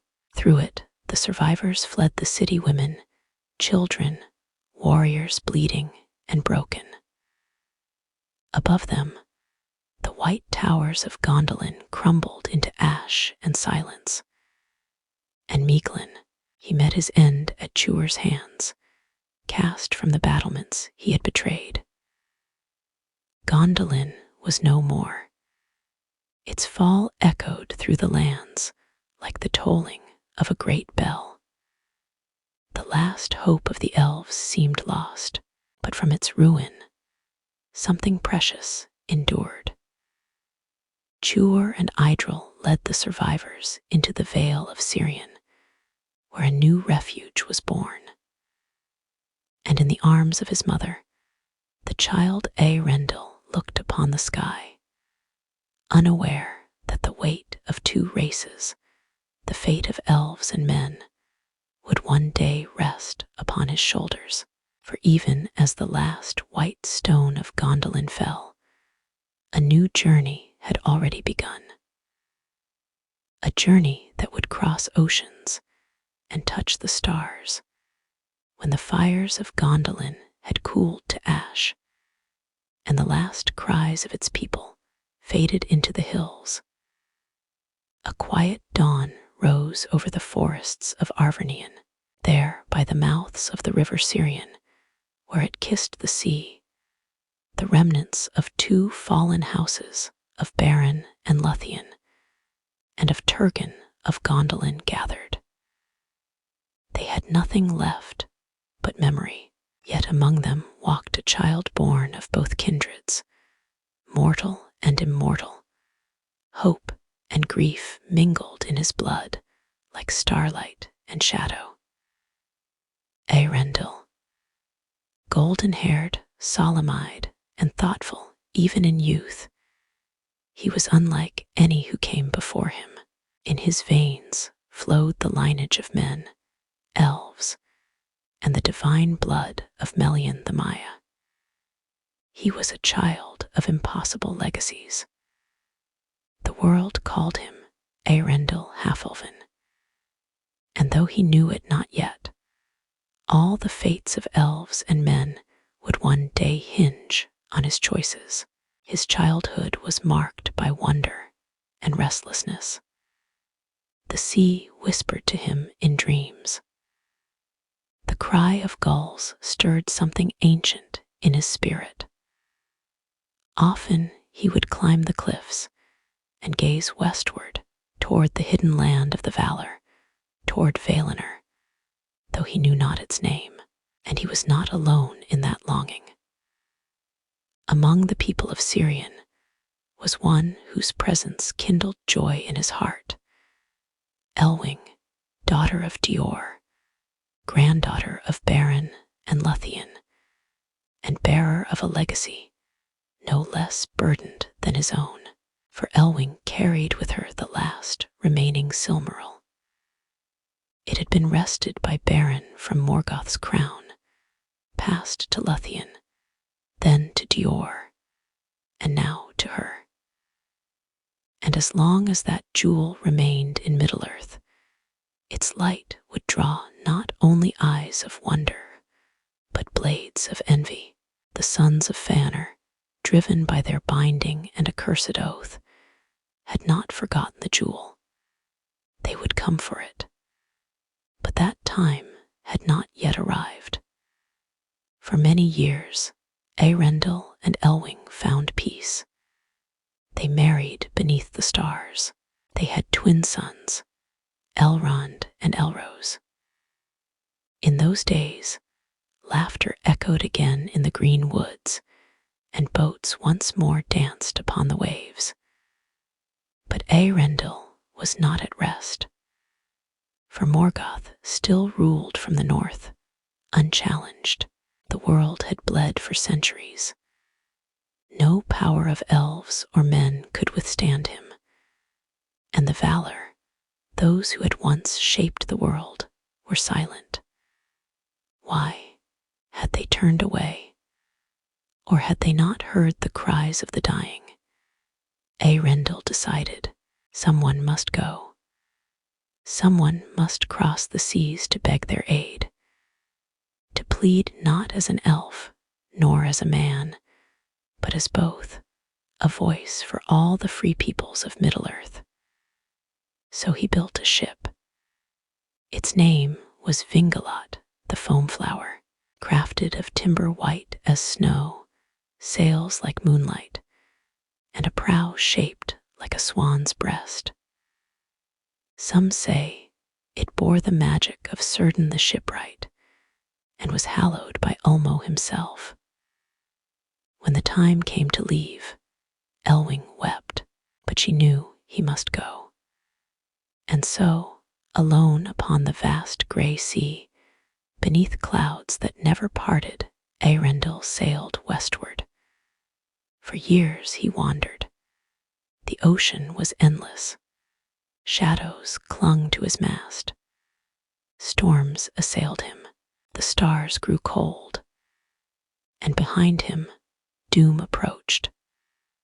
The sons of Ainur, led now by Medros and Maglar, descended upon the havens of Sirion. They came not in mercy, but in wrath, seeking the Silmaril. They burned the houses, slew the people, and tore Elwing from her tower. But she would not yield the jewel. Rather than let it fall into cursed hands, she cast herself into the sea with the Silmaril around her neck. And the sea received her, yet she did not drown. For Ulmo, the Lord of Waters, took pity on her sorrow and her sacrifice. He bore her upon waves of silver foam, reshaped her into the likeness of a white bird, and sent her flying across the sky to find her beloved.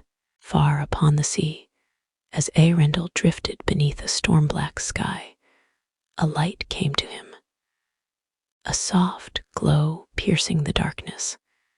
He looked up, and there she was, Elwing, returned. The Silmaril burned like a star upon her breast, and thus, reunited, they sailed together through the enchanted isles, past the shadowy seas, until at last they beheld the undying shores of Ammon. No mortal had set foot there since the fall of Númenor. None had dared the ban of the Valor, and so they were taken before Manwë, Lord of the West.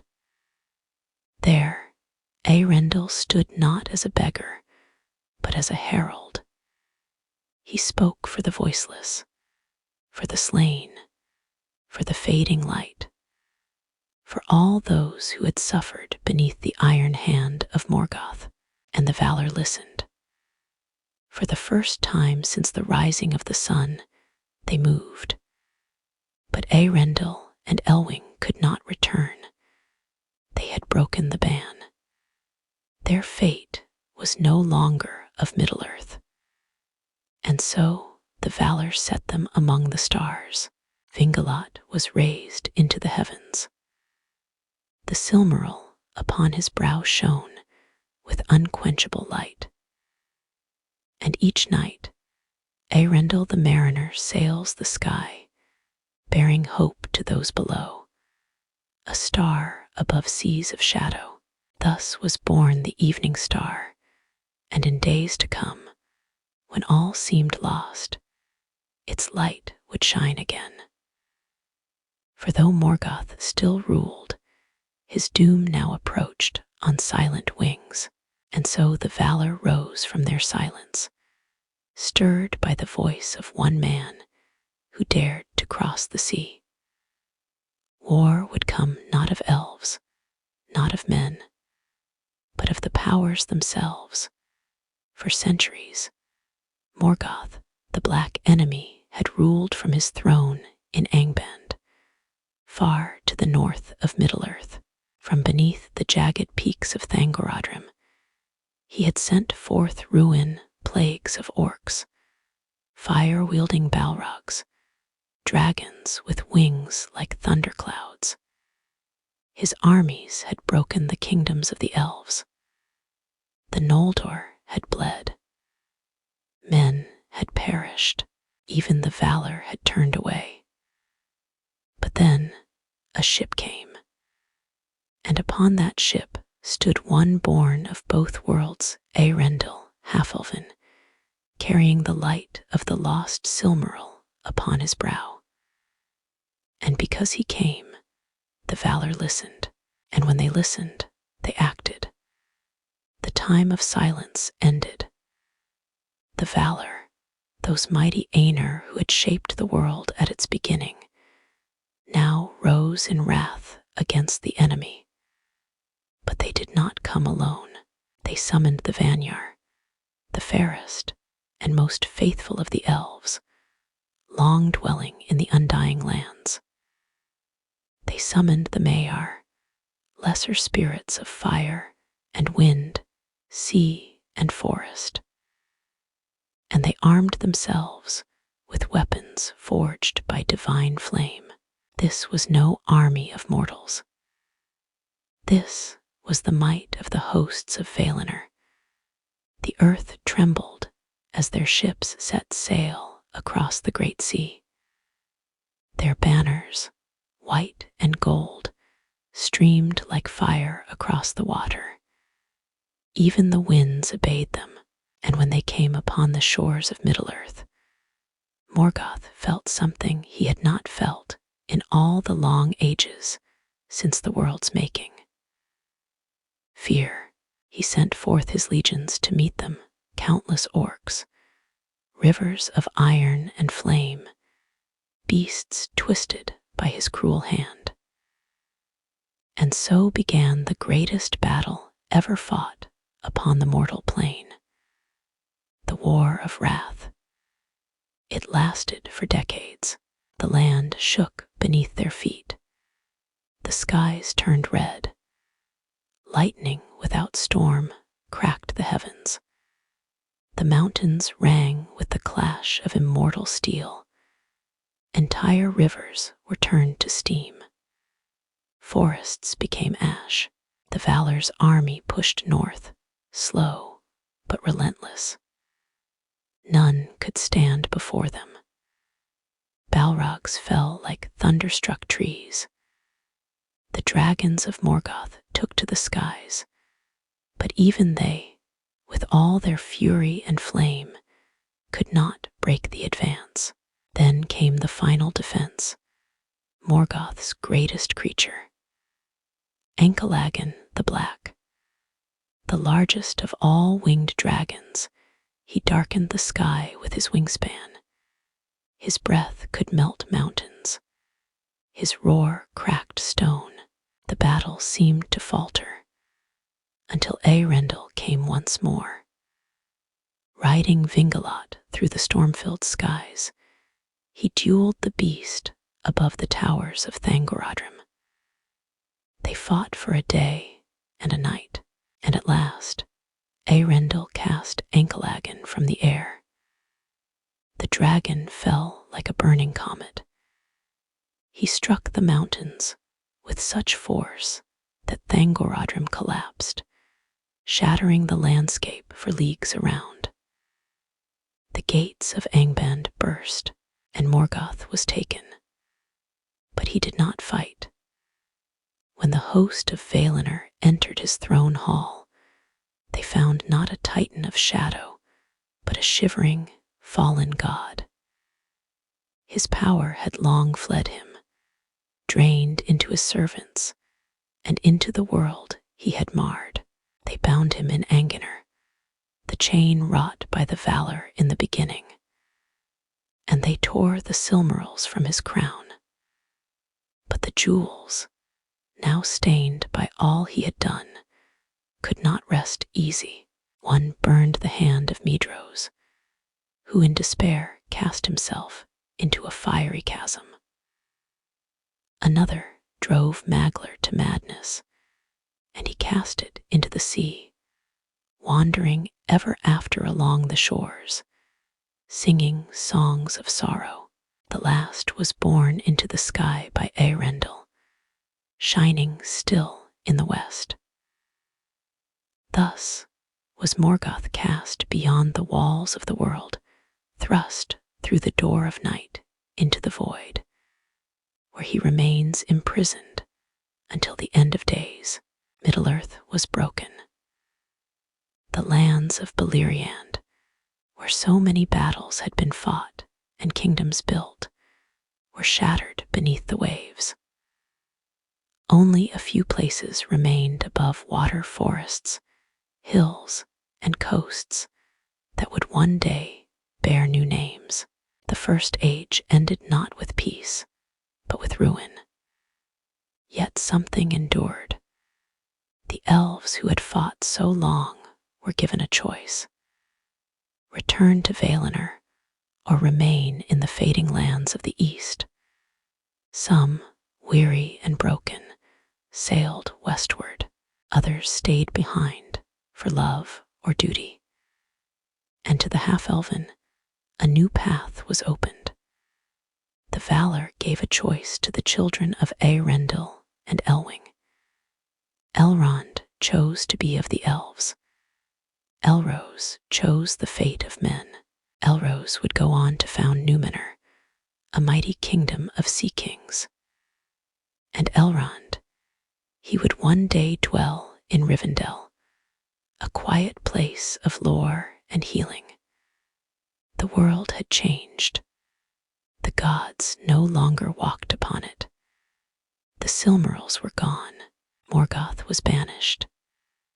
And yet, from the wreckage of a broken world, new stories would rise. But whispers yet spoke of Morgoth's lingering shadow, and in secret, one of his servants still moved among the ruins, wearing fair form and gentle words in the long shadow that followed the War of Wrath. A silence spread across Middle-earth. The mighty lands of Beleriand lay drowned beneath the waves. The elves who remained wandered among ruins, or sought to build anew in forests and high places. The kingdoms of men rose and fell like the breath of the world, and all the while, something moved in secret. Not all of Morgoth's servants had perished. One had survived, and he had learned much from his master. He was once a Maya of Alla the Smith, noble and wise, but pride had bent him, and fear chained him to Morgoth's will. His name was Sauron. In the ruin of the First Age, Sauron fled into the east. There he waited, brooding and rebuilding, like a serpent warming itself in dark places. He did not seek war, not yet. His strength was not armies, but deception. He would become what Morgoth never could, beloved.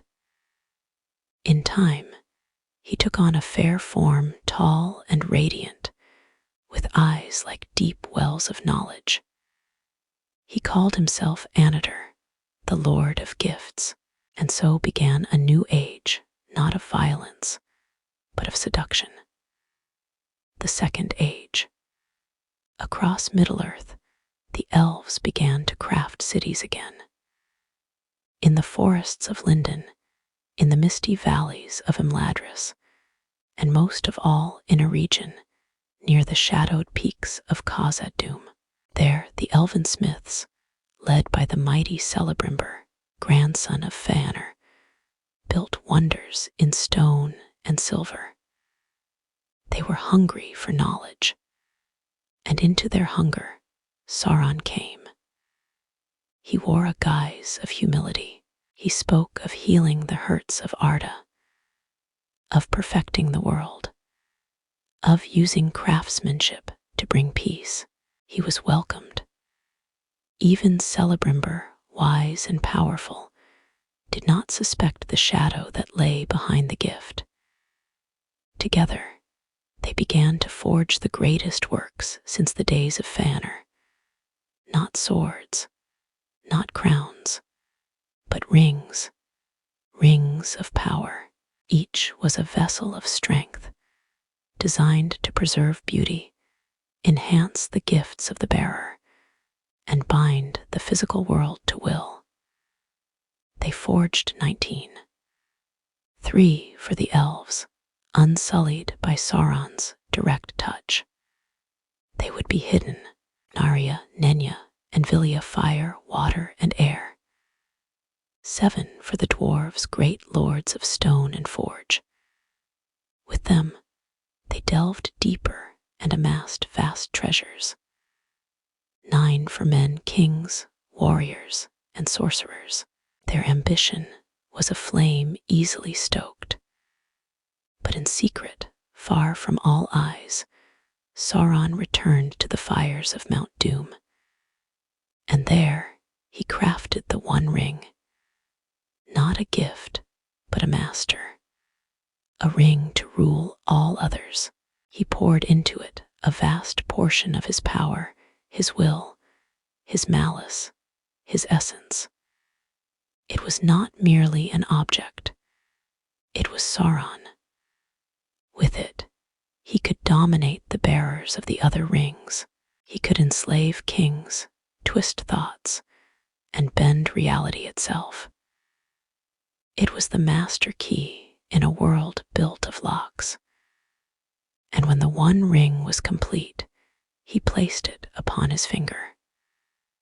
And in that moment, the elves knew. They heard his voice in their minds, subtle but terrible. The shadow behind the gift was revealed. In horror, they removed their rings and fled.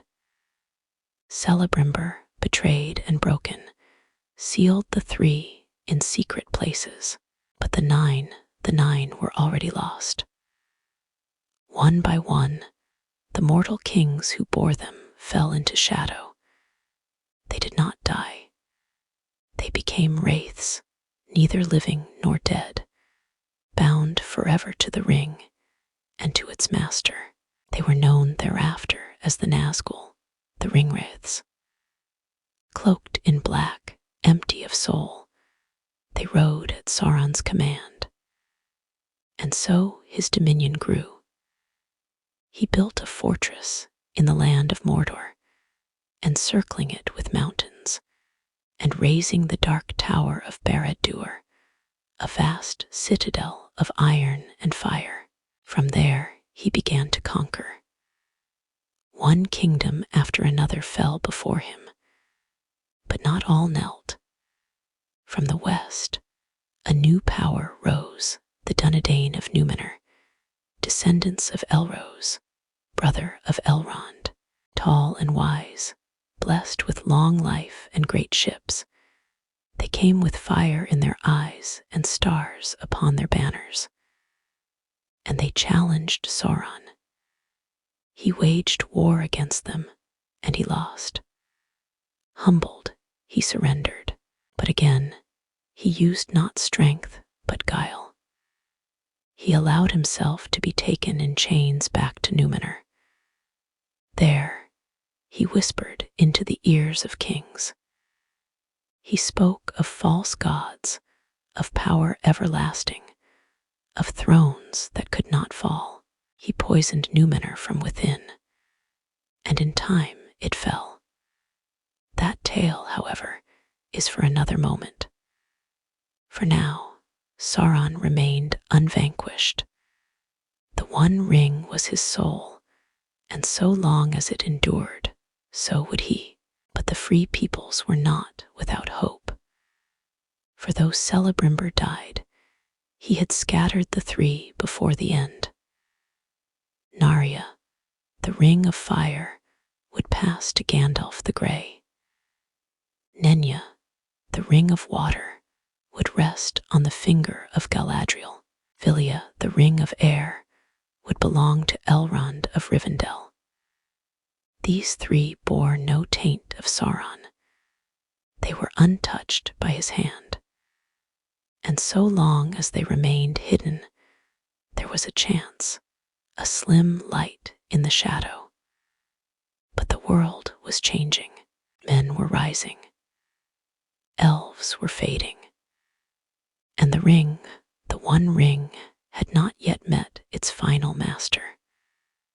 When the great island kingdom of Númenor was lost beneath the sea, consumed by its pride, and by the lies of Sauron, a terrible silence spread across the world. A continent drowned, a people shattered. The stars themselves seemed to dim. But from the wreckage, a few faithful escaped. Led by Elendil the Tall, with his sons Isildur and Anarion, they sailed eastward, driven not by conquest, but by memory. They bore relics of the West, the white tree of Nimloth, the 7 seeing stones, and above all, the wisdom of a vanished age. They came ashore in Middle-earth and founded 2 kingdoms, Ainur in the north and Gondor in the south. These were realms of men, but touched by elven craft. Stone cities rose. Towered walls gleamed white beneath the sun. The language of the Eldar was spoken in court, and for a time, the shadow was held at bay. Sauron, robbed of a physical form when Númenor fell, began once again to gather strength in Mordor. And soon war came. Elendil and Gil-galad, last High King of the Elves, formed the last alliance of elves and men. It was a union of memory and might. Together, they marched to the Black Land. The Battle of Dagorlad was fierce and ruinous. The elves, with bright helms and shining blades, charged alongside the grim-faced Dunedain. Orcs fell in great heaps. Trolls were felled like walls of living stone. At last, they laid siege to Barad-dûr, the Dark Tower. For 7 years, the fortress held. But in the end, Sauron came forth himself, vast and terrible. He struck down Gil-galad and Elendil both, but Isildur, grasping the hilt of his father's broken sword, Narsil, dealt the final blow. He cut the one ring from Sauron's hand, and Sauron's form dissolved, scattered like smoke on the wind. The world exhaled, the Second Age ended. But Isildur, though noble, fell to temptation. He did not destroy the ring. He kept it. He said it was a weregild compensation for his father's death. He called it precious. And so it survived. And so did Sauron's spirit, drifting, hiding, slowly rebuilding. The Third Age began in silence, but with a rot buried at its heart. The ring soon betrayed Isildur. While crossing the Gladden fields, his party was ambushed by orcs. In a desperate attempt to flee, he slipped the ring onto his finger and vanished. But the ring, sensing doom, slipped from his hand, and Isildur was slain. The ring was lost, swallowed by the waters of the Anduin, and there it lay, forgotten, for over 2,000 years. But the world did not sleep. Gondor stood as a bulwark against the shadow, its white tower shining like a sword pointed at Mordor. In the north, Ainur waned, divided into lesser realms, and eventually fell into ruin. The line of kings continued only in the rangers of the north, secret guardians, unhonored and unseen. Elves withdrew further into their forests and valleys. Many began to sail west, beyond the sight of mortal shores. The dwarves dug deep, some awakening shadow in the depths of Moria. Others fled to the Blue Mountains, and the halflings, the hobbits, simple, small, and seemingly unimportant, settled in the green and gentle land of the Shire. Few knew of them. Fewer cared. But in time that would change. For deep beneath the misty mountains, something stirred. The ring, long buried, was found by a creature once like a hobbit. His name was Smeagol. Twisted by the ring's power, he became Gollum, retreating into the darkness, whispering to himself. Eyes turned pale and strange. The ring fed on him, and he on it. But the ring does not sleep forever. It has a will of its own, and when it wished to be found, it was. By a hobbit named Bilbo Baggins, an unassuming soul, with no sword, no crown, and no desire for greatness. And yet, in finding the ring, the wheel of fate began to turn once more. Elrond still dwelt in Rivendell, Galadriel in Lothlorien, Gandalf, one of the Astari, wizards sent from the west, began to walk more urgently among the free peoples. The nine rode again, shadows upon black steeds, and from the ruins of Dol Guldur, a whisper. Sauron was returning, not as a conqueror with armies, not yet, but as a shadow in the east, building his strength, seeking his ring.